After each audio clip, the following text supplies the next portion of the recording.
what draws you into the right gym for you?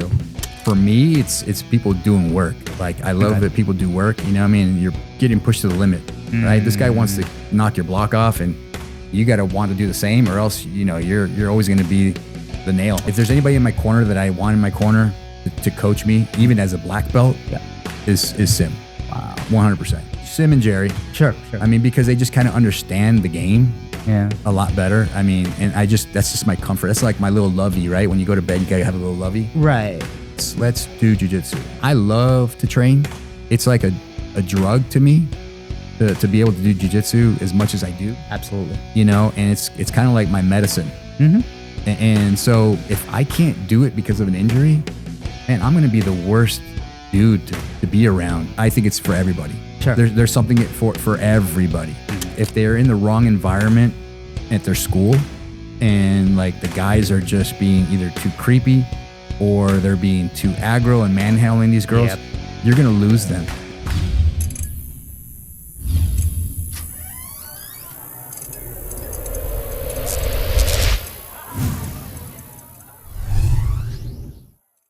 Finally, my boy Dave. Yes, just for context, me and Dave, we actually train at the same gym at Syndicate, and we shoot the shits all the time. It's been a long time coming, and finally, man. So you know what? We actually did a podcast before this podcast. I feel like we talked a lot. It felt like it. And some of the things I want to talk to you about, obviously the jiu-jitsu aspect. You are a black belt from. Is it Cobra Kai? Did you get it from Cobra Kai? It's always gonna be Cobra Kai to be. Is it? Yeah. So you've trained. Can you talk a little bit about your background and where you trained, and you know, like your history of like the jiu-jitsu aspect of it? Yeah, I started back in the early 2000s at JSEC Jiu Jitsu. That was John Lewis's gym. He was a UFC fighter. He was Chuck Liddell's cornerman. He was Skipper Kelp. I mean, he was. I don't know.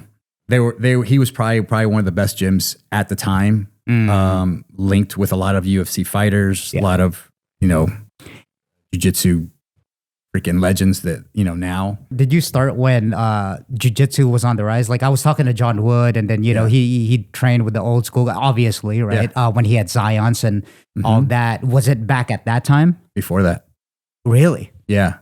Yeah. Okay. Go on. Yeah. Sorry. It was when Chuck and Tito were like, just that little vibe, that little friction was going on. It was right around like 2001, 2000-ish. And I did it. And the crazy thing is, my first day I go in there, and I walk into the gym because, number one, I started for jiu-jitsu for a little weird reason, mainly for self-defense.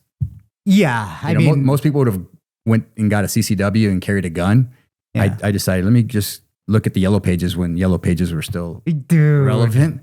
Bro. And I literally, it's no joke. I opened the thing up and I'm like, martial arts, whatever. And then next thing you know, I see the guy and it's like this big old UFC logo, you know, UFC. No whatever. way. On the yellow pages. Yeah.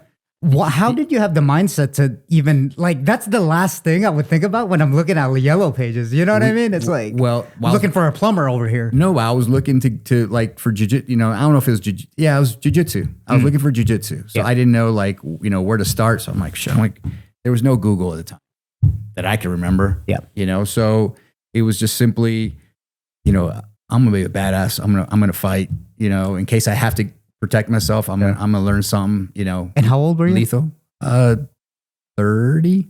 Okay. I was 30. Yeah. Okay. Perfect. Yeah. So it's 2002, and so I show up and there's this bald dude, you know, white guy, you know, at the counter, and he's like, or at the little chair, and he's like, "Yeah, can I help you?" I'm like, "Yeah, I think I want to start." You know, whatever. He's like, "You ever done this before?" He's like, I'm like, "No." And it was kind of a douchey, right, kind of dude, and it turns out to be Mark Lehman, right? But that's just as life or my years go through jiu-jitsu, that's just who. That's just how he was. Yeah, so he was such a. Wood was talking about that, man. Yeah, with Mark Lehman, he was just that kind of character. You either love him or you hate him. Yeah, and I learned to love him, and like to this day, like he's the dude, he's the man. I owe a lot to that guy. Yeah, but first day of jiu-jitsu, they're going over heel hooks. Like I had zero clue, man. Like what do I grab? You know what I mean? Now I'm doing freaking heel hooks and I'm like, what the damn? So I kept going back and it was all no-gi. And I'm just getting freaking manhandled by freaking everybody in the room, girls, everything. And I get out of there and I'm like, man, I didn't tap, today, or, those were my wins, is not tapping, but I wasn't doing anything. Right. So I'm like, whatever. So I started to see people wearing the gi, and I didn't know what a gi was because they were mainly doing no gi. And first day of the gi, I didn't have a gi, right? So I show up and John Lewis is like, hey, you can go into the showers or whatever. Behind the door, there's my gi top. You can use my gi top, just wash it and bring it back. I'm like, all right, cool. That's pretty cool. Yeah. So I put it on and over my rash guard and whatever. And I was just wearing a regular t-shirt. It wasn't a rash guard. And we were going over butterfly. So forget the guy I was going against, but he was doing a butterfly pass on me. And I was in the butterfly. So I posted out not knowing, right? And the way he actually passed my guard, I dislocated my shoulder. Oh. I was like in pain, like the most excruciating pain I've ever felt in my life. And so the whole class stops. And I'm like, were you like screaming? Was it like a big, I was like a big girl. What's going on, guys? Just a quick announcement. If you're watching and listening on YouTube, if I can ask you, please hit the like and subscribe button. And also, if you're listening on Spotify and Apple Podcasts, if you can leave a quick review and hit the follow button, it really helps out to reach to more audiences. And as always, thank you for your love and support. And now back to the show. Well, if you dislocate your shoulder, but I couldn't bring it down. It felt like it was stuck like under my armpit, like the ball was just like jacked, right? So guys are coming around. They're like, "Hey, let me try this. Let me try that." Right? So I don't know if you know who Rico Rodriguez is. I don't. He fought in the UFC for a bit. Went to ADCC. He's the big guy that went against Marcelo Garcia. ADCC. Yep. Mm-hmm. When Marcelo took his back. That's right. Yeah. So that was Rico. He was training there. And Chuck Liddell was in the room as well that day. So Rico goes and puts his foot on my rib cage and puts a foot on my neck. And he's freaking just yanking my shoulder. Wait, hold on. Am I missing something? Is this after you dislocated your shoulder? Wow. They're trying to get it back into place. Oh. I was there like I was. Ooh, dude. That makes me cringe. I was just crying, man. Yeah. And they're like, oh, we're going to get this. And so the guy goes and puts his thing and puts it on my head. And he's like twisting my shoulder and like my arm and like yanking it, right? Yeah. And so it wasn't working. And I'm crying even worse. Like it was just excruciating pain. So then Chuck Liddell was like, hey, put him on the riser, like the bleachers that we have at Syndicate. Right. Just like that. Sure. He's like, lay down on your stomach and just let it hang. Right. So there I am. Letting it hang off the side. And then he's like, he's yanking it. And I'm like, you mean he kept yanking it? Or was it like one? No, he kept yanking it down. He kept yanking it down, not going in. So then freaking John comes in from, I don't know where he was at. And he's like, let me take you to my chiropractor. And so I got into his car and then he called his chiropractor while we're on the road. And the chiropractor said he'd come to the gym. So we went back to the gym. He laid me back down and everybody's like, I'm like, give me that weird look. And I was just like, man, I can't. Like, I was in the car like this because I couldn't get my arm down. Like, it was not like hanging. It was like stuck.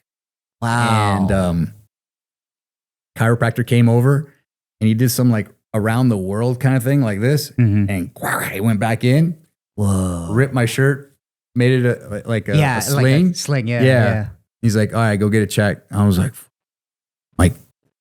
I quit jiu-jitsu that day. When he, cracked that back into place. Yeah. How is that feeling? Because I always see that, like say in basketball, someone dislocates or football or something, and then they crack it back into place. I know it's not just like a finger that you fucking fix, but then what's the feeling like? Are you back into your full mobility when you do that? I mean, I know it probably still hurts, but it like, you said that you couldn't put it down, right? Yeah. Could you have put it down? Like, how's your mobility when he cracked it back into place? Oh, yeah. Well, it was stuck to my arm, like to my side after he did because he slinged it. Yeah. Yeah, right. So, putting it up like, like this would have, it was just super excruciating. That sounds fucking painful. So I went to the doctor and they did x-rays, and like the ball of the shoulder itself had cracked, like it was a fracture. That connects it. Yeah, that connects right. on the arm. Yeah. So he's like, yeah, this is gonna be a while. It's gonna put you out a bit, right? And we'll have to see, let the inflammation go down a little bit, and we'll see where you're at. You know, could be surgery. We don't know. Yep. And I was like, what were you thinking, man? What were your thoughts going? I was like, screw this jiu-jitsu stuff, man. Yeah. I ain't playing this. So I quit. You're probably like scared, right? Like, well, I mean, with the injury, it's like you don't know. It was probably I'm guessing you were 30 at that time. It was probably one of your worst injuries, or the worst injury. The worst. Yeah, the worst by far. Mm-hmm. The worst by far. Yeah. I couldn't, And then you were like, fuck jiu-jitsu. Yeah. I was out. Mm-hmm. I was out. So, you know, one of the guys that at the gym, his name is Sean, he was a realtor. So this was, and so I called him up probably like in 2004. Yeah, 2004, 2005. And I'm like, hey, are you still doing real estate? You know, because he was one of the chattier guys in the room, and we got to talking, and so I knew who he was. And then he ended up selling my house. Made a lot of money right before the crash, you know. So I made bought my starter home, made some pretty good money. This was in 2006, 2007? 2004-ish, 5. Okay. Yeah, right around that time. So he sold my house, and he came and did an open house for me, whatever, and we got to talking again. And I'm like, hey, so, you know, how's things going, whatever. He's like, hey, how come you don't go to the gym no more? I'm like, bro, I'm like, you know why? And he just started laughing. He's like, no, you know, you got to be fine by now. It's good. You know, you just got to choose the better partner. And how many years was this when he asked you that? To when you got your shoulder dislocated? At least, or was it months? Maybe like 2 years later. Okay. Yeah. When a year and a half or so, about a year and a half. Yeah. Sure. And yeah, so he's like, dude, you got to come. Mark's got a gym. We've been practicing in his backyard at his house. And now he's got an actual spot. And I'm like, really? He's like, yeah, it's kind of scary in the scary area. It's like right behind cheetahs. Sure. But, you know. I mean, back then, those were I think that's like the thing. It's like those gyms were at sketchy areas, man. Yeah. You know, even the old, and I don't want to veer off too far, but then even like, you know, the old Cobra Kai, I think. Mm-hmm. Wasn't that in like downtown somewhere? The you know original one is right there. We only moved like a block away. Right. Like that's what I mean, right? It's like it was in one of the warehouse. Yeah. You know, district area. Oh, it was scary. I know, when you go to your car, you know, you're like, you know, and we had to park on the street because there was no parking. Right. So you get all the homeless people, you know, pushing their carts right by you, and you're like, oh, dude. But no, yeah. So he's like, you got to come try it out. You know, come back, you know, whatever. And I'm like, yeah, whatever. And then he kept pushing me like, hey, you got to come. Show up and like the vibe. It was strong. I mean. What do you mean?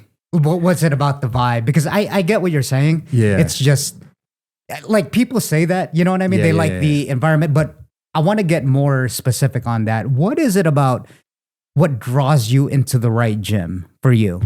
For me, it's people doing work. Like I love that people do work. You know what I mean? You're getting pushed to the limit, right? This guy wants to knock your block off, and you got to want to do the same, or else you know you're always going to be the nail, right? They're always going to be just knocking you in and out. So and just the way it's hard. It's just the way they joked with each other. You know what I mean? It's just like they would cap on it. And I'm the same way, but I was really quiet back then because you were the new kid on the block almost, right? I was very new kid on the block. And, you know, but then you start to say, hey, whoa, wait, I know that guy. Oh, hey, I know this guy. So, I mean, we just, when Mark left JSAC and, you know, created Cobra Kai, we had tons of he was kind of like the guru. Of like jiu-jitsu for MMA back in the day. Okay. Like he was just, I mean, we had... Not Mark Lehman, but... Lehman. Mark Lehman. Okay. Yeah, Mark Lehman. I mean, we had Jay Haran. We had Phil Baroni coming in there a lot. Phil Baroni, we had Mayhem Miller. Yeah. War Fuck, I remember Machine. War Machine. Oh we my had Kendall God. Grove. We Really? had Mark Coleman in there. We had Kevin Randleman. I mean, we had people in Pride and UFC. We had people all over the place. I mean, they were just coming in, and you'd walk in and you'd be like, "That's Gray Maynard." Yeah. You know, this is, that's, Johnny Hendricks, At that, oh, that's crazy, Johnny Hendricks. At that time, I would have figured in hindsight, now looking back at it, that's fucking wild to me. Like, when you tell that story. Yeah. But then back then, were you really aware of that? Like, at the top of they're like, oh, they're the top of the top. But then I know you were still young as far as like, doing jiu-jitsu. Yeah. Did you know that though at that time? You were like, oh, that's Kevin Randall. That's fucking. Yeah. Okay. Yeah. Because I was a huge MMA Cool. enthusiast. Like Yeah. I'd pay for the pay-per-views. Interesting. Back before, Interesting, yeah. you get all the free stuff now. Yeah. Right. I'm not going to give you any links. Don't tell Dana that. Yeah, no. But yeah, I got to go to the first Ultimate Fighter finale. Cool. When they had, Diego and Forrest won against Stephen Bonner. Yeah. It was like, that's amazing. Yeah. seeing that like live and now seeing it where it's at now, like, dude, I went to that's priceless to go to one of those. Fuck yeah, dude. With all those dudes. Even when I see Forrest now at the gym, like, you know what he's doing once, I'm like, this is crazy. Yeah. To some people, obviously, we're getting a little bit on the older side now, but then when young people see it, I'm sure they're like, I don't even know. I'm like, dude, are you serious? There's a fucking walking legend over here. Yeah. And I think that's kind of where there's like a gap in generations there. Like, a lot of the guys, they're looking for the fancy, cartwheel dudes, or the guys who give a lot of lip service during their press conferences. And, just want to. It's more entertainment value. Yeah, they're trying to be like WWE. Sure. But back then, these guys were like true fighters. Yeah, you know what I mean. And they, trained super hard. And so yes, but yeah, the vibe there was just like phenomenal. Yeah, and I just, like I said, seeing all of those people come through. We're like, man, I'm in the right spot. You know what I mean? Because I'll take a beating, but I could say I took a beating from this guy. You know what I mean? Yeah. He's on TV right now. That is so you know crazy. What I mean? So, but it was cool. And then, I met Jerry, Shane.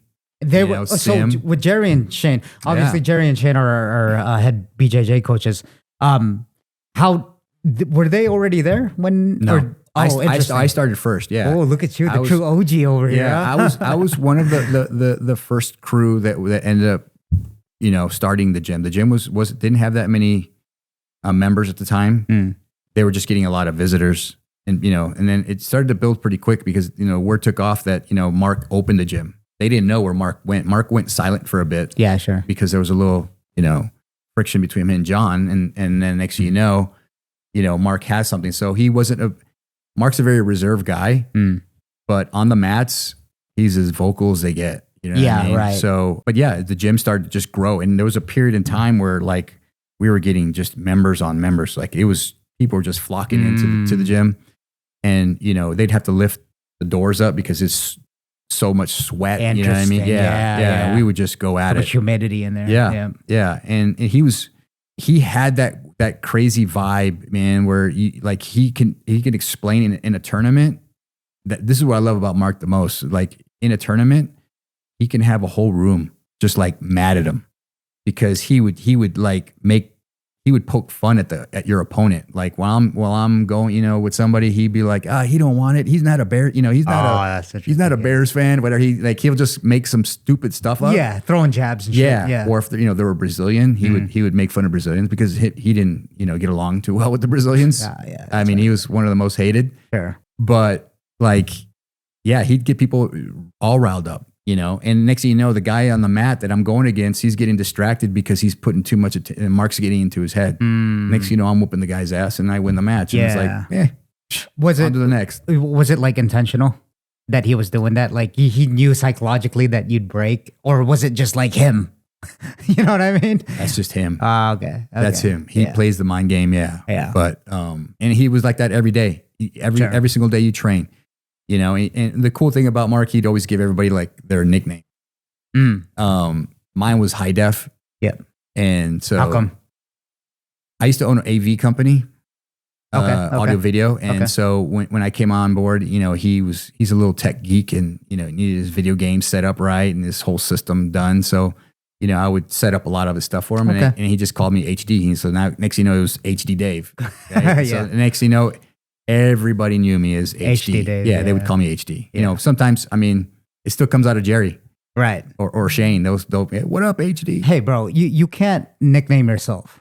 I So know. it's more of an honor, right? I know. You know what I mean? Like, Well, the you thing- can't be self-proclaimed. Nobody does it no more. You mean like Yeah, giving nicknames? Really? It's almost like, well, maybe. What's your nickname? I don't think I have one, honestly. See? Yeah. Yeah, you're right. I'll find one for you. Okay. You want to make it known now? No, Can no, you no. think It's gonna take me okay. a bit. Yeah. It's gonna take me a bit. Can it be like just fucking the most handsome, like make it handsome, jiu-jitsu fucking best player in the game kind of? Can you go along those lines? Then I would be lying. I don't want to do that to you. All right, get out of there. All right, but yeah, go on with the story. So we stopped off at like when Yeah. Jerry. So Jerry. and- So Jerry, right. So Jerry came in like a couple years later. Mhm. And here's this little dude. You know what I mean? I think he was probably fresh out of high school, maybe a little older, and One tattoo. yeah, not even. I don't even think he had tattoo. Right, man. right. It's over time. It's over time. He had hair. Yeah. But he blended really well. You see his personality at the gym now. Oh, fuck it. Yeah. I talk about Jerry here all the time, and that's Yeah. for good reason. I like, before we move on, the reason why is that he has this way of being like camaraderie. And that was over time. He has the camaraderie, right? Like he knows how to shit talk at the proper times. And that was over time. I've been there for like 6 years now, Yeah. taking his jiu-jitsu classes. And then he's evolved into not only a really, really good coach, but then to balance it out. Yeah.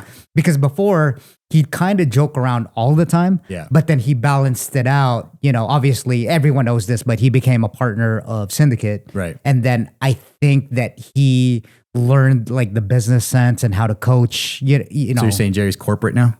I wouldn't say corporate like yes men chill son, and I'm just joking. Yeah. You know what I mean? But I'd say that in a good way, he's learned the business aspects of it. Yeah. And look at the kids program. That alone, right? Yeah. And not even the kids program. Look, there's about 100 people at night at Nogi. That's showing something about the way his mannerisms and his demeanor. I tell him all the time, he walks it like he talks it. He still competes at the age of 38, which isn't like, mind blowing, but Yeah. I'm just saying that he walks it like he talks it. Like, whatever he teaches, since he does do the actions, you're like, oh yeah, this guy's all about it. Yeah. I mean, that's what I see in him at Yeah. least. No, he's definitely grown since Yeah. I've known him. I'm proud of the guy. I really am. Him, Shane reminds me of like a little Nate Diaz because back in the day when at Cobra Kai, we would get Nick would come in Okay. and, Nate would be kind of like behind Nick's back, you know what I mean? Really? Like, yeah, he was like his little shadow, like, his literally like his little shadow, right? He'd have his little entourage come through and, Nate be the little guy, you know what I mean? Like whatever. Shane was the exact same way, Shane came in and he was just, behind Jerry, and that's my brother, that's Right. Jerry's my brother, and then he got into it and yeah, we all used to freaking beat the crap out of Shane, Yeah. Shane, he was easy. Mm-hmm. Now, I couldn't tell you the last time I was able to tap him. Yeah. But I can tell you probably tapped me the last time we rolled. Sure. The guy is a beast. Like, Well, yeah. super good. I think very underrated. Like on the competition scene. Yeah. Like, I think that guy should be on major shows. Like, Yeah, he is really good. Yeah, with the UFC, with the BJJ nowadays, Yeah. and he was on one of he was those on 'em. shows before. I think it's just hard to kind of get a match, especially. I think it'll be easier now because of they're promoting it more with UFC, BJJ. Yeah. But yeah, I don't know Shane that well as as long as you have. Yeah. But yeah, the guy clearly is just a tank. Speaking of which, can you talk about what made him, his transformation, what made him so good over the years? I think he eats it, dreams it, sleeps it all Really? the time. Him and Jerry, they would work at night, like at the club scene, you know what I mean? They would do the you call those like bottle servers. Yeah. Right. And help, do that at night and then train all day. And they would go to all the classes. Fuck. They would go to all the classes. That's a dedication. That's like, it's pretty wild. And then it's not just jujitsu. They would stay and do the boxing. They would do the kickboxing. You know what I mean? And you start to see them and you're like, okay, man, like you got a life. You know what I mean? Like, yeah, right. What do you got going on? You know what I mean? Dude, but these guys really dedicated themselves. I mean, if there's anything to be addicted to, it's that. Right. You know what I mean? Yeah. It's like addiction in a positive way. Like your girl will probably say, why do you train all day? It's like, fuck you. Because it's good for me, but it could be worse. I mean, there's so many different addictions out there. You know what I mean? Like, I mean, you want to get addicted to going to strip clubs or, That's what I mean. That's what I mean. Porn or what. You'd rather have them do that. Yeah. I mean, fuck, like look at them now. They made a career out of it. Yeah. Right? Like, yeah. So, but yeah, watching Jerry and all those guys just really grow up. I mean, to where they're at now. I mean, I was super sad during the pandemic when he called me up and he's like, "Hey, bro, this is what's gonna happen." Cool, Jerry. Okay. He's like, "I'm gonna probably take the job and go teach at Syndicate." Oh, this is fascinating. And I was like, hold on, Dave. For people that don't know, Jerry is our head coach at Syndicate MMA, along with his brother Shane. Yep. Just for some context, because they're like, you know what I mean? But this is very interesting because as Dave is talking over here, he's kind of giving it the background of how they became our jiu-jitsu coach. Yeah. Now. So, sorry, go ahead. Yeah, no. So Simgo is Mark Lehman's first black belt. And so Mark got the opportunity to go coach Team Takedown. So they moved the whole program to Dallas. So Mark sold the gym off to Sim. Now, Sim in the industry is probably the most liked dude. Like he does. I mean, everybody loves the guy. I love him. He's like my little brother. Yeah, I haven't met him, but I heard. Oh, I've heard. You'll like him. Yeah. He had hair like yours when I met him. Now, fucking thin. Now he's got it all styled up. Now he really cares about what he looks like. Before he was just like, he didn't care. He just shaved it off. But how old is him? He looks young, and that might be the Asian gene. But I think he's probably about the same age as Jerry. Okay. Yeah, I think they're about roughly around the same age. Sure. And so Sim took over the gym and he moved it about a block off the way. So we left the original location and then he moved it like up by Highland and Oki by the 7-Eleven there in the corner. And it was our headquarters for the longest.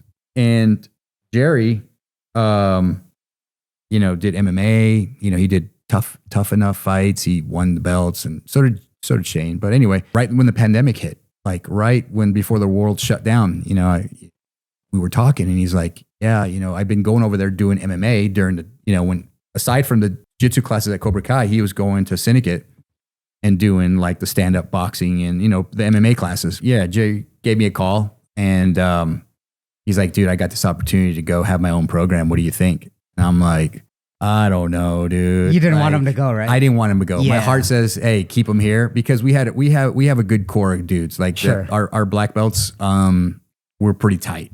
Our a lot of the early black belts that we came up with, and because we came up through the whole ranks together. And so you start to see somebody leave, and you're like, oh man, what I mean.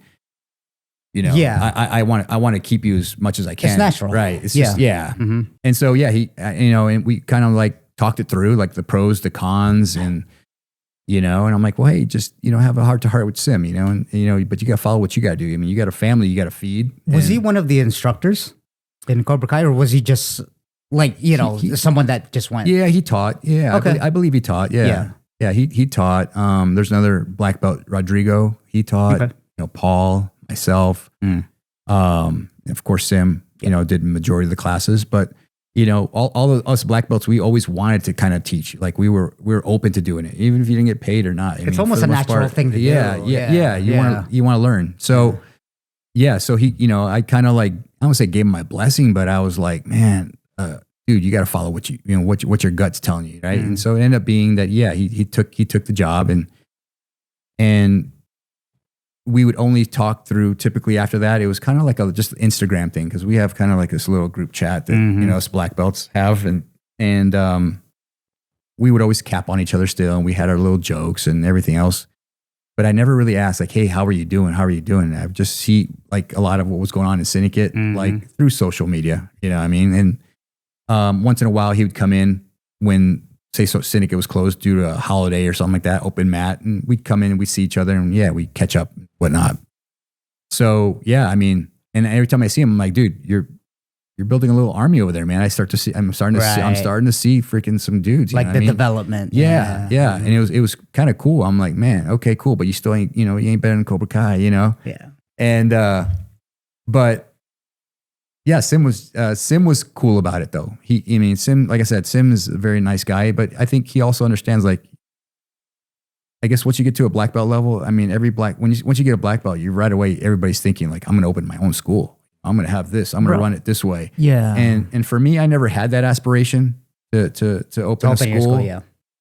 I'm cool with a place that I call home. You know what I mean? And like, I'm too damn busy. It's almost, yeah, right. It's like, why would you ruin that in the first place? Like, a good thing that you have. Yeah, if you have aspirations to build a gym, I kind of get it, because it's almost the pathway, right? It's almost like now you put in all these years, and then it's like, it's almost the route to go. Yeah. Almost. And yeah, I mean, it's like anything in life, like what we were talking about. It's, for me, if I have someone working for me in this business, it's almost like you want them to flourish, right? Like, but at the same time, you're like, I hate to lose them. Yeah, yeah. So yeah, I stayed at Cobra Kai and I did my thing there and with Sim and all the other guys, and they have a freaking really strong room. I mean, they a lot of the guys that are there still, they're solid as can be, man. Yeah. I mean, so like that'll always be my home. Even though I've been training at Cobra Kai or at Syndicate for like the past year or so. Do you still go though? I mean, I do. I know that Adam, Adam from our gym, he goes to Cobra Kai sometimes. Yeah, but anyway, do you still go to? Yeah. Okay. Yeah, I was there last week. Cool. Their gi program is super solid. And like you just like I just kind of said, how Jerry kind of matured, and like, I mean, Sim. He used to like explain something, right? Because when you're when you first get your black belt, right, you don't really know how to teach it, but you can do it a million times. But it's really difficult to actually get those tweaks. Yeah, it's hard to articulate it too when you're teaching, because it's a whole different domain other than just because you know it. It's hard to put mind to language, right? Yep. Yeah. Right.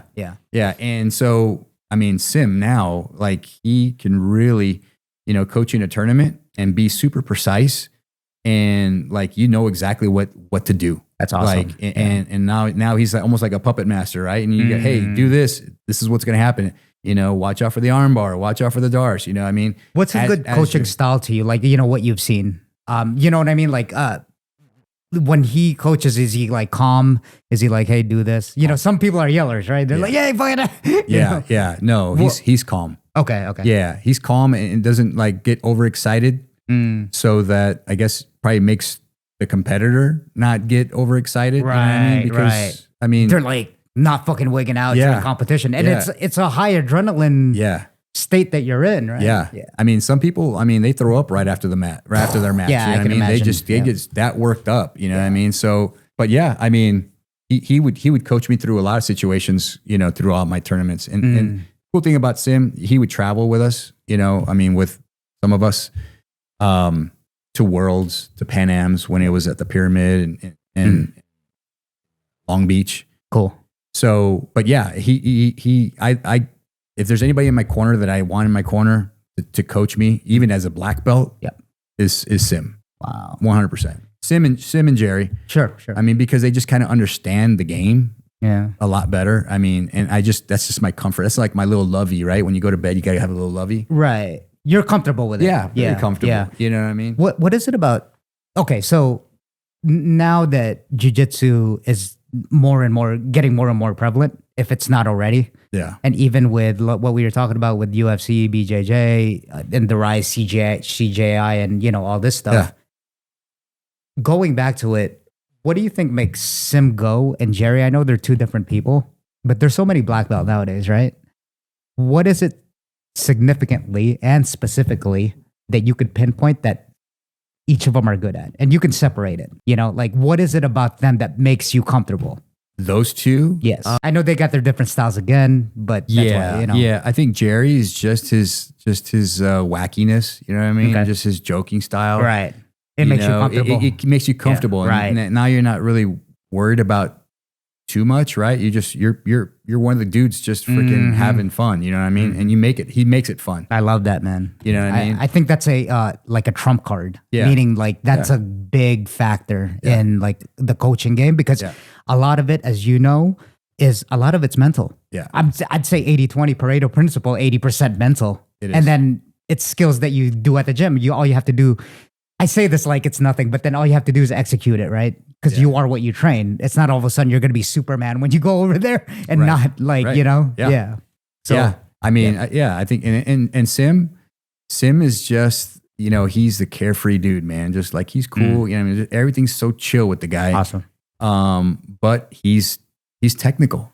And when you see him roll, you're like, damn, he freaking doesn't stop. Like he's is he a flowy type? Is he a flowy type or is he like a heavy like pressure? Like how would you describe him? Him and Jerry are about the same size. I think actually Jerry's heavier than him now. You mean as far as weight? Like weight goes. Okay. Yeah. But I mean, same size. They're small dudes. Same style? Would you say? I know it's probably different. That's probably a stupid question to ask. But then is it like, since considering that they're the same height, considering that they trained at the same gym, considering that, you know. Yeah. I think Jerry, you know, essentially modeled himself after Sim's Sure, style. makes sense. Yeah. I mean, they had the same body style that, you know, they're very, you know, side movers where, you know, they're passing to the side. You know what I mean? They're able to just take that leg out, you know, where it needs to be. You know, Jerry's really evolved with the leg game. I mean, over the last... Oh, dude. I saw that over the years that I was going. I was like, wait, we're doing leg locks now? Yeah. And at first, obviously, like coming from a quote unquote old school kind of gym, a gi kind of gym, you know, they don't do that as often. Yeah. But then, fuck, that's honestly what I'm focused on my game on now, anecdotally, right? Like, dude, I love fucking leg locks, like heel hooks and shit. I love doing it. I hate it. Well, the position, getting into the position of going, it's not necessarily the bite, you know, on the ankle and getting the tap. It's more of like going into, you know, they have these Japanese aragashi, you know what I mean? I don't know all that, but then going into like just getting the position to have them in a heel hook. I think it's so, I don't know. It's just a chain. It's flowy to me. It's like, it's so cool to do. Yeah. But go ahead. You hate it because? I hate it, man. I really think it's gay. Why? I mean, I say it like old school, you know, when you, I'm from the 80s. I grew up in the 80s, you know, so everything would be like, yo, it's gay. Yeah. But no, I just. You think it's cheating? Because, okay, look, what you're about to say is maybe and I know you're more old school than I am, but I understand before you might say something because I was uncomfortable with heel hooks too. Like I said, I came from the gi, you know, kind of thing. And then I think it's just ankle locks, right? That are legal. Yeah. So I get it. And before I'd like tap right before they even got a bite on it. But I don't know, man. I mean, maybe it's the mass media. Maybe it's just a thing of the future now. Because you know what they say. Yeah. If you can't adapt, well, you're going to get left behind. You will. Right. So, you're right. Sorry, that I get kind of where you're going to go with it because it's uncomfortable. But then like Dean Lister said, or no, John Danaher said, it's almost, if you're leaving 50% out of the body, it doesn't make any sense, right? And if you're doing it for self-defense, well, motherfucker, you better learn to defend it, like just how you're going to learn when someone's wrestling you, which is the most prevalent thing now in MMA. Yeah. You better be like Adesanya and learn those self-defense takedowns, or you know those defense takedowns. Yeah, right? Yeah. No, so I think it may be overreacting. You know, calling it gay. I think yes. I get what you're saying. I think there's a time to execute those right when they're available. But if you're just constantly trying to go for a leg lock and not pass or just stay on your back and you just keep passing it from one side to the other. Right. And then you're going down all now you're inverting. Sure. Now you're inverting and you're doing this, that, the other. And it's like, come on, bro. Like, There's other aspects of let's the do game. jujitsu. Right. Let's do jujitsu. And I guess that's maybe my mental block with the whole leg lock thing is like, I'm more of like the old school, the timeless jujitsu. Like, Yeah, sure. I would say like Sanji and freaking Rafael, Lovato. I mean, Right, JT Torres. I mean, these guys will smash you. They'll go through you. But then you got, I don't know if you saw the fights last night. Mikey. Yeah. Yep. It was leg lock. It's impressive in a sense that, man, this guy was just he was just zoned in on like, I'm going to take this guy's leg one way or another. But that's all it was. It was like, I really never saw any like real super big action. Sure. I saw the other guy trying to always clear his knee line, right? To try to get out of, these positions. But I don't know.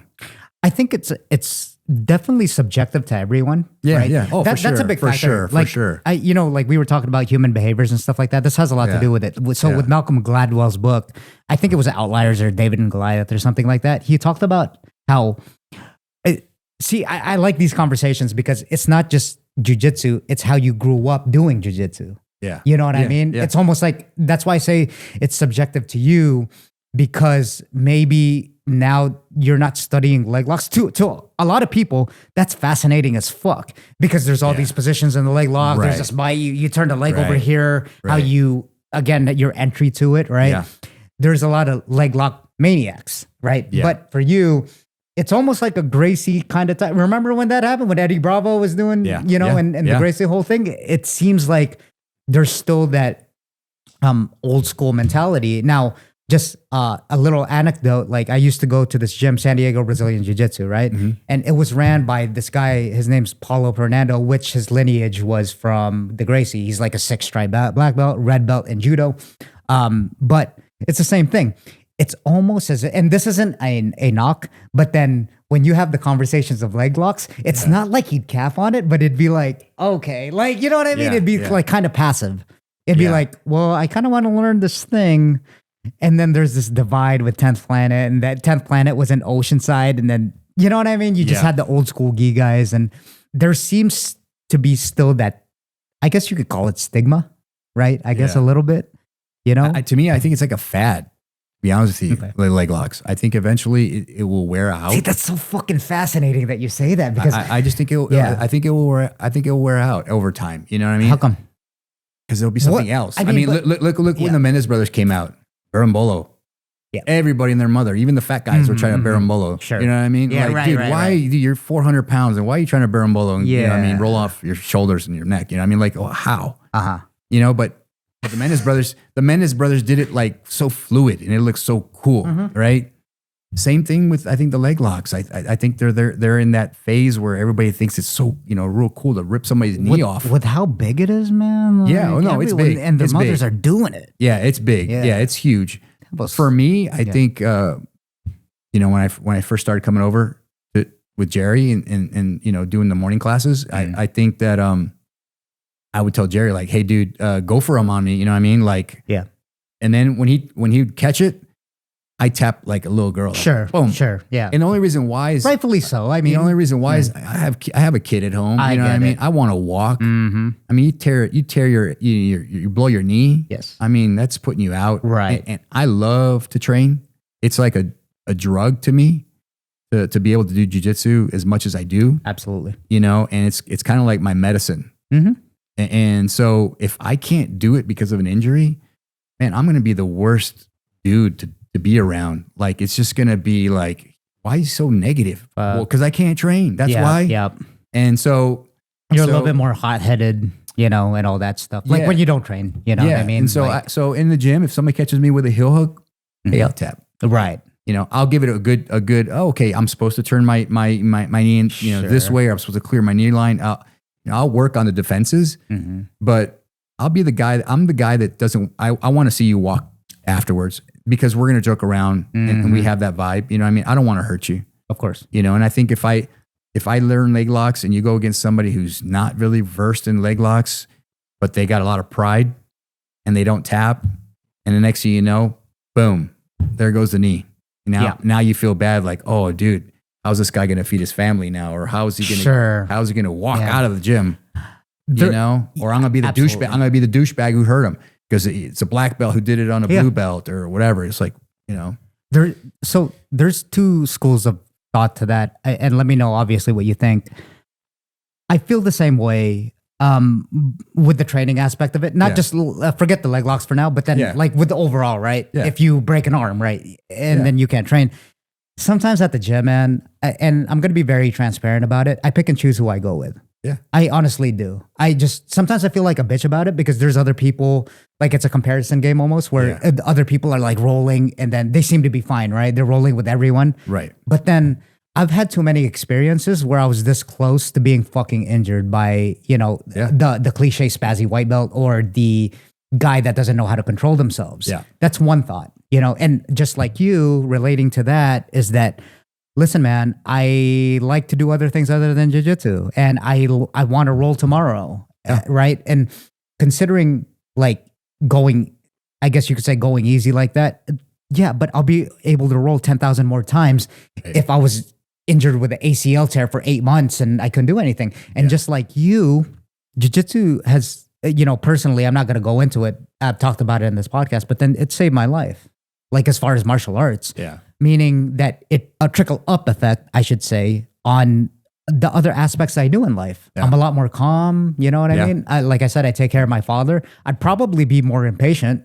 You know how to take care of older people. Like, you know what I mean? I took care of my mom. Yeah. And that's to say that it's like, it keeps me on an even keel. Yeah. It's like, okay, well, I mean, I almost got tapped like 52,000 times. So why does this matter? Right? Like it's almost, you have a sense of calmness. Yeah. So that one, I agree with you.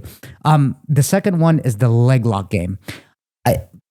Compared to me and you, again, maybe growing up different, I used to be like that too. People would get a bite and I'd be like, tap, tap, tap. Yeah. You know, I'd be really wary about that. But since I've been more into leg locks recently and not even just getting the bite on it, but defending it, I'm confident that I could defend it better. That's not to say that some fucking asshole will go and do that. But then immediately I almost get, right when I get into leg lock, and some of them are really good leg lockers, you know, heel hookers. Mm-hmm. I'm almost confident that I can at least kick the boot out and then kind of do something with it before I have to make that tap. Right. So it gives me a good look. Yeah. You know what I mean? At least. Yeah. If I'm not going to go all the way with it and try to fight it like a fucking egotistical asshole. Yeah. At least I can say, okay, I try to put the boot on and then, he has the bite really strong. And then I'm like, okay, cool. Yeah. But for the most part, if I go with people like Nora, you know, just the experienced people, Kevin, Jerry, and all that, I'm okay. Yeah. Right. Yeah. Like I'm you're okay. Right. Yeah. If you're going against a guy that you feel comfortable with when you're rolling. Yeah. Yeah. Leg locks. Yeah. Because they know. They know if they have the bite. Right. They know if even with the arm bar, not even heel hooks, they know when they got it. It's like, okay. Yeah. I'm not getting out of this one, dude. I can't hitchhike out of myself out of this one. But then you go, against a blue belt from somewhere, from another school or whatever. And he doesn't know what the hell he's doing. But he saw it on YouTube, and next thing you know, he's trying to, do that to you. Yep.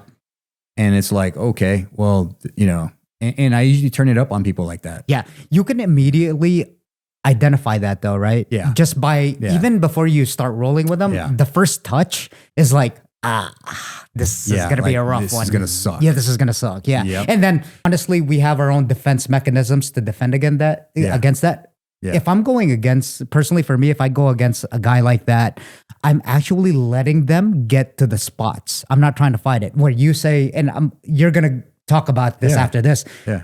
My way of doing it is just kind of turtling up and letting them get the back so that we're attached. So that it's less, you know what I mean? It's less elbows on my face because you know how that goes. Yeah. It's less of them going here. We're attached so that it makes it friction, a lot of friction to where it's not like, okay, he could only do so many things to me at that point, right? Sorry, go on with your method. I mean, that's my philosophy as well. Yeah, I tighten it up a little bit where he doesn't have too much space for us because I don't want those elbows, freaking giving you black eyes. I mean, I've had gashes in my eye. Yeah. I mean, I wear a mouthpiece every time because I just don't trust a lot of people. Even when you know, like people accidentally hit you, it's like, "Ah, fuck." You know what I mean? It's like the really good guys, it rarely happens. Yeah. It rarely happens. Yeah. It does happen, I understand. Yeah. But then even for some people that's been doing it for years, they have that little like, chill out. Like, we're not in the competition room, brother. Yeah. Like, even though they're your good friends. Yeah. Obviously, I'm not going to name any names, and I love them. But it's like, you've been doing this shit for years. Name bro. some names. Like, Name some names. No. Come on, man. No. I'm not going to do that. I'm not going to. And it's not necessarily a bad thing. That's just their style, I guess, right? They're in that competition mode. Maybe they want to get some stress out. That's not for me to judge, right? It's like, maybe you had a fight with your wife, you know what I mean? And it's like you want to kind of just go a little ham. And like you said, with your style, you can match their energy, and then you feed off each other. Yeah. But yeah, go on with how you handle that. I'm a vibey dude. So like my jiu-jitsu is very, I would say it flows a little bit, but like I start off slow, just kind of, I always gauge my opponent. Like, what are you giving me? 'Cause I'm going to give it to you as well, right back at same level. But at some point, then I'm going to have to turn it up because I need to either get to a better position. Sure. Or I just need to finish this match, right? But for the most part, you know, people could say it's a little bit lazy game. You know, you go with somebody like Sim, or you go with somebody like Shane or Jerry. You know, those guys are always hunting for God, I know for it, right? Yeah. And so they're pushing to you. So I'm left to play a lot of defense in my roles with those guys. Yep. Which to me I would love it. I would love to be putting the pain on these guys too, right? Returning the favor.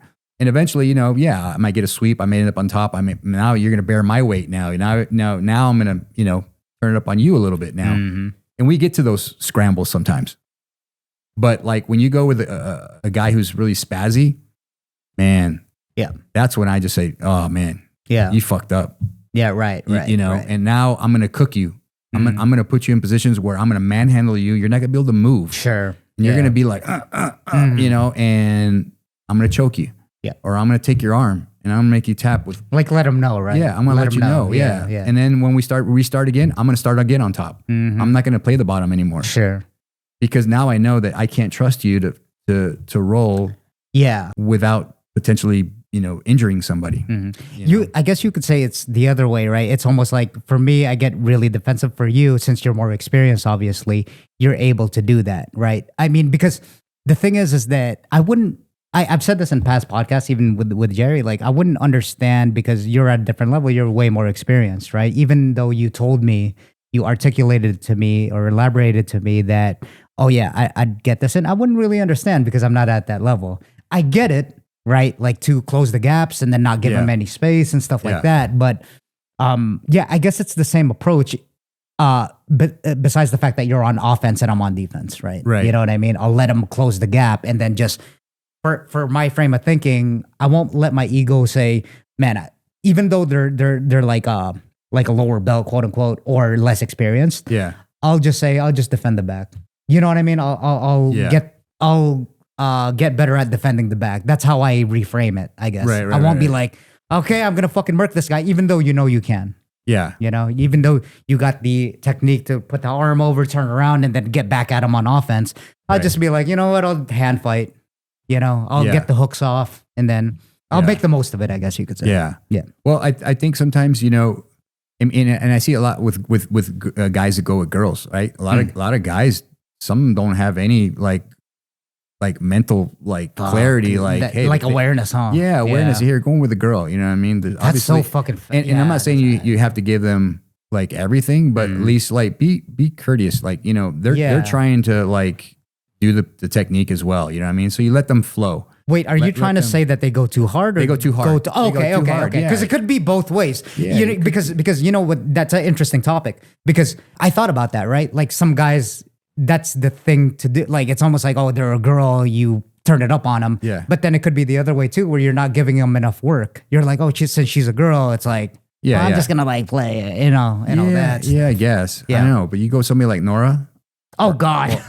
Or Emily. Oh Jesus. Or Emily. Yeah. I mean, those girls are beasts. Dude, that's an understatement. They're good. You know what I mean? Yeah. And yeah, I mean, I could use my man strength and like, you know, attributes do matter. Yes. Yeah, like strength and stuff like that. It's like, exactly. But you know, it's not doing anything for me. It's not doing anything for them. You know what I mean? But Yeah, I mean, when those girls get it, when they're on their whatever pre-workout, whatever they're taking, and they come at you, you're just like, okay, I'm going to play some defense here, and I do what you do. I'm going to hand fight here. I'm going to do this. I'm going to get out. I'm going to get put in a triangle, but guess what? I'm going to get out of the triangle. Right. I'm going to find a way to get out. Sure. But it's helping me too because I'm in a bad situation. But they're very controlled when they roll. You know what I mean? They're very technical. Yep. And they do a good job. You know what I mean? So those roles I like rolling with. If I have to roll with a girl, I roll with like those girls. Yes. Because Shino too. I love rolling with Shino. Yeah. She's solid Because too. they're all different styles, right? Like she, like I mentioned, Shino's more like a petite. She has a petite body type. She'll roll to her kind of strengths, right? Yeah. And then Nora and Emily, they're a little bit. What Emily would say, not my words, hers, is a little bit thicker. You know what I mean? So I just want to make that clear. He said that, not me. I just, I had to make a disclaimer that Emily said that.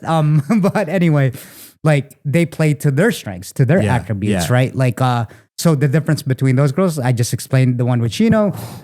Emily's more like really top heavy, to me. I mean, I might be a smaller guy, I'm not sure. But then with Nora, oh, dude, she's just an overall, like she could flow, she could be top heavy, she can fucking move around like I guess Jerry right? You know what I mean? Yeah. She's just really good. And what's interesting is that when I told Nora, me and Nora usually flow, like she's usually good about it. And then I just told her one day, hey, Nora, just turn it up. I obviously I got tapped like fucking like 5 times in like 5 minutes, right? She tapped you 5 times? I'm gonna have to tap you 6. Let's like -2 maybe. Whatever. No, but when she turned it up, I was like, oh, this is like this is her. You know what I mean? This is the real like competition kind of. Yeah. And I can only imagine even more in competition, right? Yeah. Like, but when I told her to turn it up, and I was like, dude, just go because I want to defend all these. Even if you get me an armbar, just go for it. Yeah. But I was like, oh. Yeah. But I mean they're good to roll with. But now you go into the girls who maybe aren't as good or they're just coming up, right? Because I mean, women in jiu-jitsu, it's still I think in its baby phase still, even after all these years. That might be all sports, right? Well, maybe, but I think like getting somebody at my work to hey come try the self-defense class, come try girls don't like that. My wife will not do jiu-jitsu.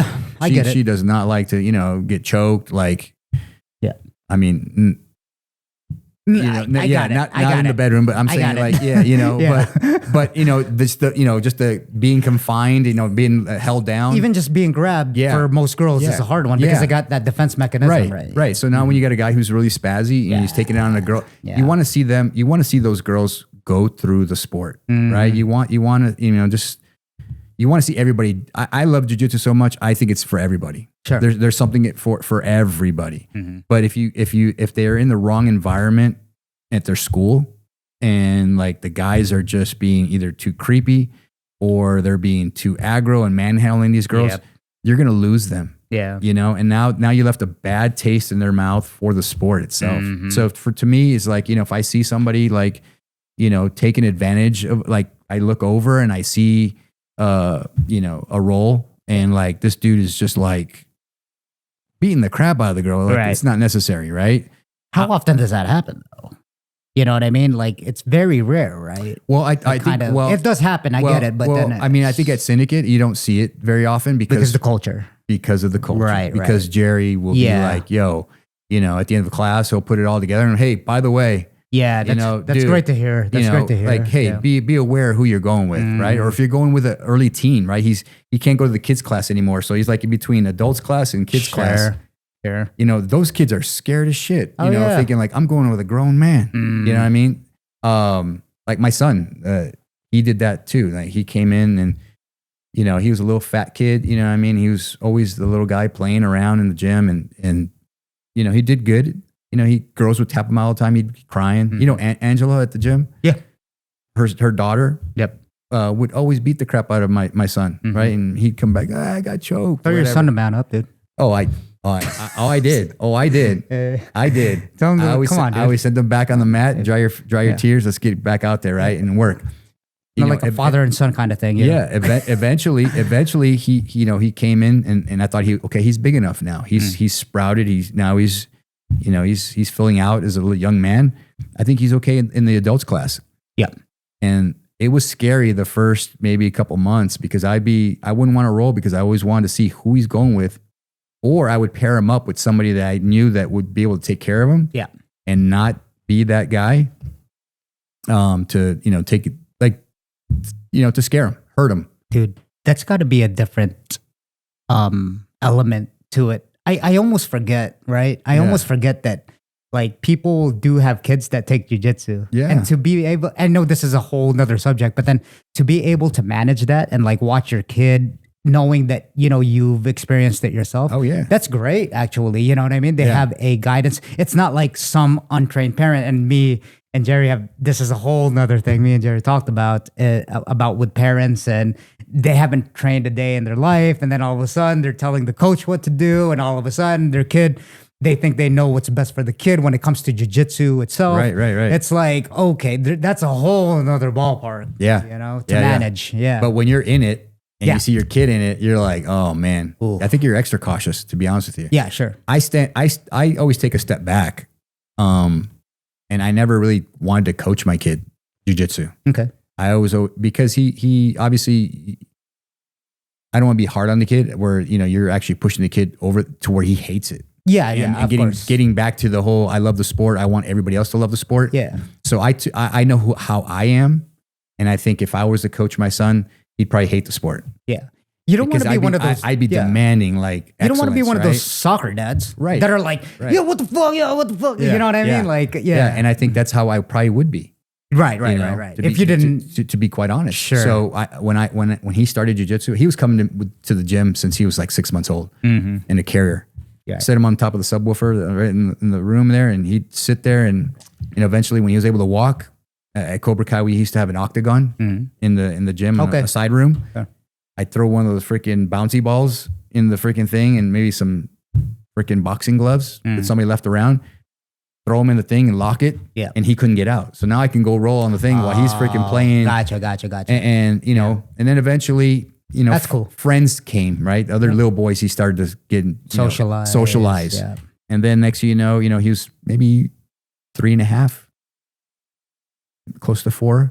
He started jiu-jitsu. He started getting on the mat. Cool. And at that point, it was like, hey, I am not, he'd always look around and look for me, right? And I'm like, no, you go over there. Okay. You take care of it. Like, Yeah. Joey's your coach. Art's your coach. Right. These guys are your coach. That must be a great feeling for a parent that you can just trust, someone and then just leave it there, right? I mean, obviously it's your kid. You're still kind of, kind of looking in the corner of your eye, but it must be great to like accept that, put your trust. I mean, They know what's good for your kid. They know what's good for your kid. And at the same time, you could do your thing. So it's Right. almost like a release the stress. I can just focus on what I have to do. Yeah. And then you could have your father and kid time after that. Yeah. Yeah. The one thing that I actually kind of happy I did, like, is probably one of my best decisions for my kid was where I didn't let him compete. Okay. Never let him compete. He still hasn't, to this day, he's 17. He hasn't competed into a jiu-jitsu tournament. Sure. And the reason for that was, this is like my 21st year in jiu-jitsu already. And I've seen like some really, really good kids, really good kids come through, over the years. And as soon as they got to high school, the girls became a factor, right? Being the cool kid. Peer pressure. They got into sports. And their hobbies changed. Maybe now they want to go out drinking, and doing whatever, stirring up trouble. And they never come back. Very, very few kids came back. And I'm like, man, I don't want my kid to do that because I want this to happen forever, right? And because it was our bond. Yeah, sure. For my kid, And so, but he'd see, they come back from a weekend of a tournament and all these kids have their little medals and they go take a group picture with they have their sword and whatever. And he's like, I want to do that. I said, no, you're not ready yet. No, you're not ready yet. How come, man? Because I want him to be a complete athlete, I guess. I want him to learn the stand-up portion. I want him to learn, whatever. His jiu-jitsu was really solid, really good. But once he got into high school, he did wrestling. Took 4th his first year. Cool. Should have been in the finals. He made a bad little mistake in the last minute of the match, and it cost him getting into the finals. He had that fire, that flame at that point. And I thought, like, in the kid's development, I think that was the right thing to wait a little bit, because at some point they flip the switch themselves. I'm not flipping it for them. Sure. Yeah. Right. And I think when you've got a little kid going into jiu-jitsu and he's competing, you know, unfortunately, not every kid is a superstar, right? You're going to have those kids who just suck at jiu-jitsu. They're uncoordinated. They have two left feet. They don't even know why they're there. They're there because their mom tells them, or their dad says, you got to. That's a big one. You have to do it. Yep. So they're putting them into these tournaments because everybody's other kids are doing that tournament, and their kids are getting smashed. They're like living vicariously through their kid, right? And they're getting smashed, right? Yeah. And so now you got to monitor. Now you got to be like a psychiatrist to your kid and like monitor the highs and the lows. And you know what I mean? And some parents just don't have the logic, like, to understand, like, maybe you're not doing a good. Yeah. You're doing an injustice to your kid when it comes to that. I mean, there are some kids who get it like this, right? And now, well, if you think he can handle the ups and downs, by all means. Go for it. But if you don't think he can, or if you start to see he's on a losing streak, there's something going on. Sure. You know what I mean? It's a mental block. Like, hey, you know, I suck, or I don't like this. So for me, I was like, if I kept him off the competition scene as long as I possibly could, he would want to be there. Like, he's gonna want it. He's gonna say, I need. He's to do gonna this. do it himself. Yeah. Yeah. So now he's in wrestling. And I wish he could get back in jiu-jitsu. He wants to be in jiu-jitsu, right? He misses it. He tells me all the time, hey, Dad, you going to Syndicate on Saturday? Yeah. He'll come and we roll. And the kid will beat a lot of adults up. Yeah. Right now, you know. I'm sure. I mean, and now that he knows wrestling. Yep. Oh, dude. Now I think he's a complete kid. Now I think he's like, okay, cool. Now you know. Now you know what to do. You know, I mean, now I can put you into a tournament and I know that you're going to freaking smash, right? And that you're going to do good. Yeah. And in wrestling, you got to have amnesia, like from one match to the next. You can lose in, you know, a match in 15 seconds. And then next thing you know, you got to wipe that slate clean and get ready for the next one. You got it in 30 minutes, an hour. So, you know, you got to manage those highs and lows like on the fly that day. So I think with him getting that experience of the highs and the lows, I think is going to make him a better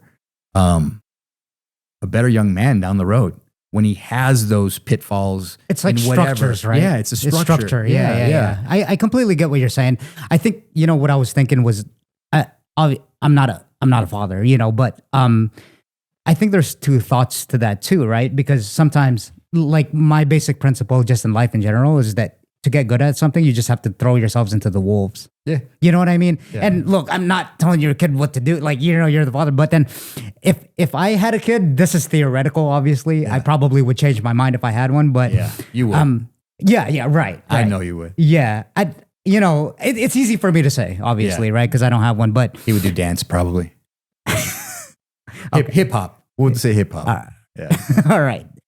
But my thought is that I'd probably throw him in there just so that he gets that experience along the way. Because what I was thinking when you were talking about it, I'm like, you're never really ready for anything.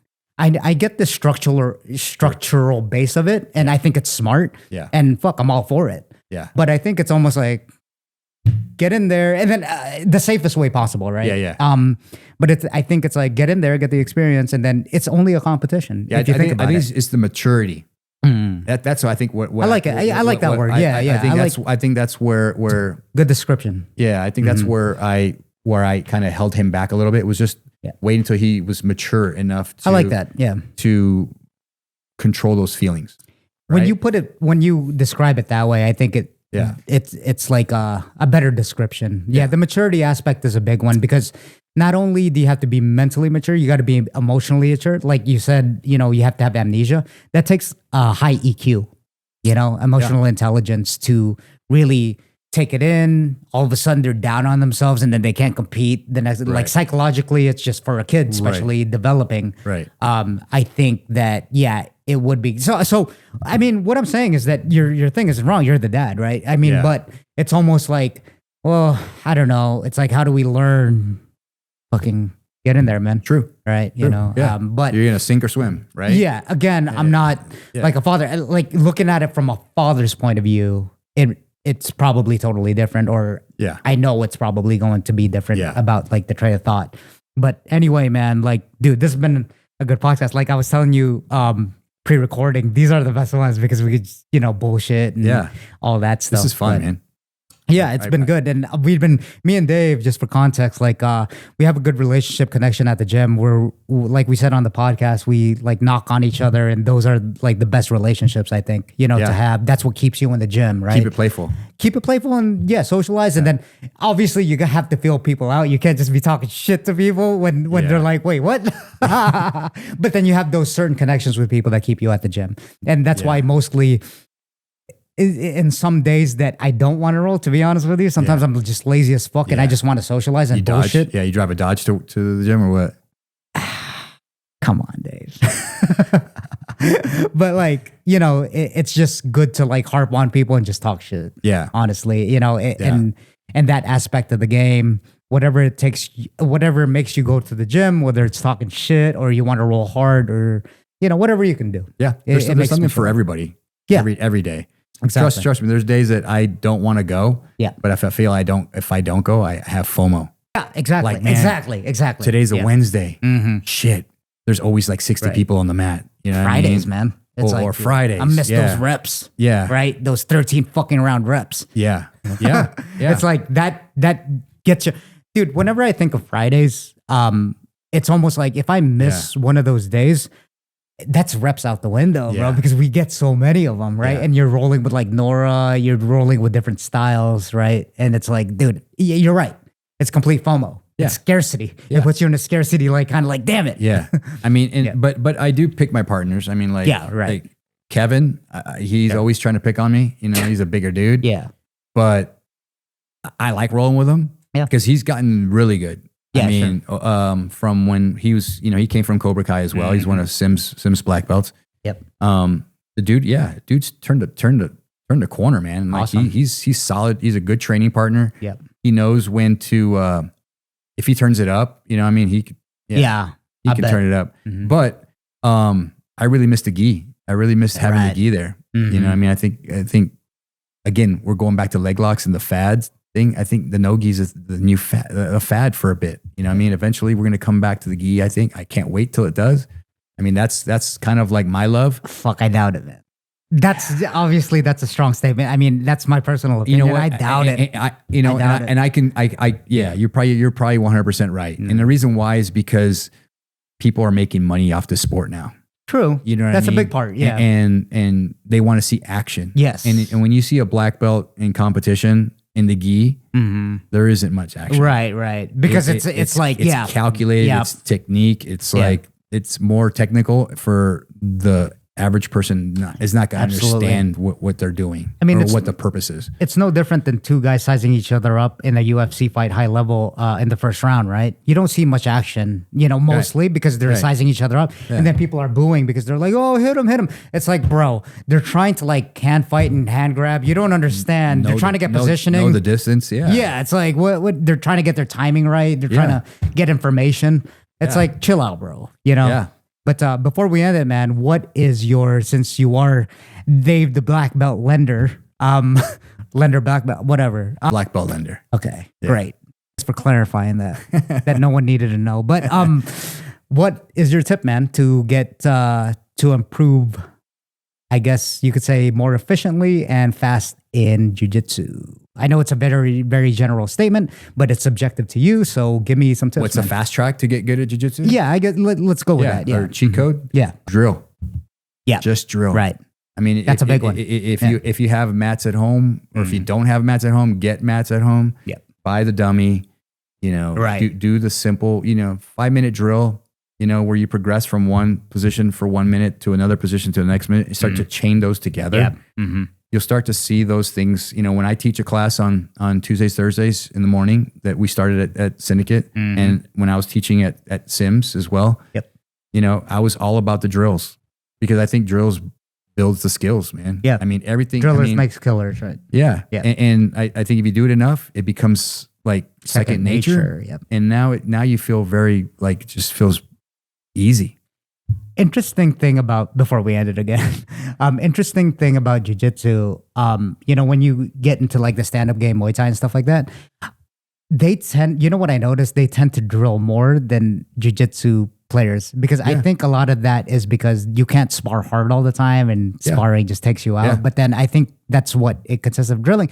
But then what I noticed is that, you're absolutely 100% right, is that drillers do make killers. It's second nature. The way, it still amazes me how the human brain functions, because when someone's throwing a kick, I can just without thinking about it. I think to me, it's such a revelation. Like, I'm like, I can't believe I just did that without thinking about it. Someone's throwing a punch at, because usually when you have someone untrained in like striking, they'll like go in a fetal position, then like cover up. Yeah. But then now when you do all these drills 1,000 times, you're like blocking and checking without even thinking about it. So I think it's such like an anomaly. And you talk to all the high level dudes, they're all going to tell you the same thing. Yeah. I mean, I don't know if you watch it, but you see Cody Steele. Yeah.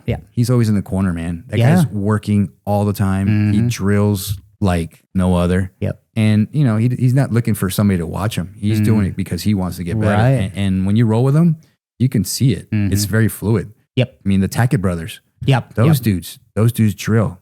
I mean, I was asking Will the other day, a couple weeks ago, same thing. I said, hey, how often do you train? He goes, really? I only train probably like spar or whatever, maybe 2 days a week. Yeah.